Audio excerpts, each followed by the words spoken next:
Very excited for the upcoming 2018 season. We have a lot of returners coming back. We were able to take a trip to Europe as well in May, so getting that extra practice and competition I think really helps this team. But really excited to just get the season started, play somebody else besides ourselves. Daryl, go ahead.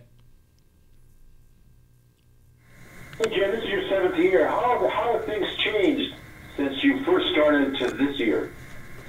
Oh man, things have definitely changed. When we got here in 2011, we were taking over a 0-18 Pac-10 team in the conference.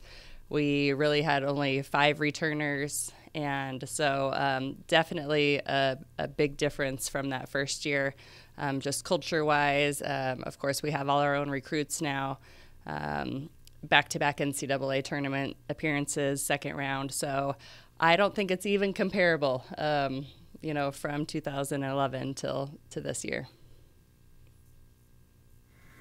And how are you using technology in your training? Oh man, technology I think plays a big role in everything that we do. We have not only the stats program that we use, but we use kind of a measurement to measure vertical jumps and how many times a practice that they jump. I think that helps in our training and helps us track fatigue and things like that. So those are probably the 2 main things. And then, of course, in recruiting, technology is really important as well, not only social media, but how we find recruits and sift through those. Anything else, Daryl? What are you looking? Sorry? And one more. What do you see for this coming year? I think we have high expectations for this upcoming year. With so many returners coming back, a lot of seniors, I think our expectations are pretty high. Of course, we play in arguably the toughest conference in the country, and so if you're going to be in the top half of the conference, that puts you in a really good position for postseason play.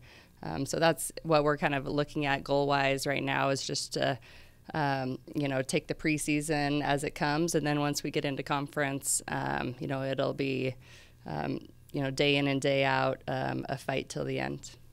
How do you balance those expectations coming in after 2 straight, like you said, NCAA tournament appearances, second round appearances? How do you keep everything level and one match at a time, like everyone wants to go? That's I think just focusing on the process. I think it's hard to change a mentality when you are taking over a program that hasn't won, to change that to the mentality that we should be winning. But I think with this senior-laden team that have now gone to back-to-back NCAAs, I think that mindset is changing. I think in 2016 we were just happy to finally get back to the tournament. Last year, even through the injuries that we had, 3 starters were out, we still expected to be back in the tournament, and we did. So I think that mindset has changed, but definitely just to focus on the process every single day and take one match one at a time. You talked about the season. Can you talk a little bit about this weekend? VCU and NC State on the road. You start the first 2 weekends on the road. What are your expectations? What do you look for to call these opening games or matches a success outside of just the wins and losses?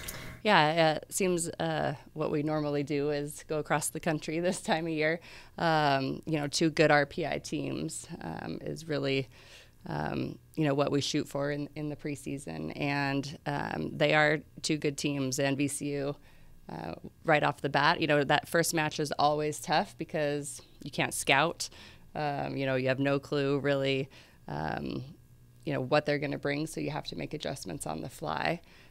So I think that's probably one thing that we're looking forward to, which we had to do in Europe as well. We had no idea who we were playing or what was going on, so we had to make those adjustments. So I think that will help in this first weekend. But, we're looking to play well, be consistent, and hopefully come away with 2 wins.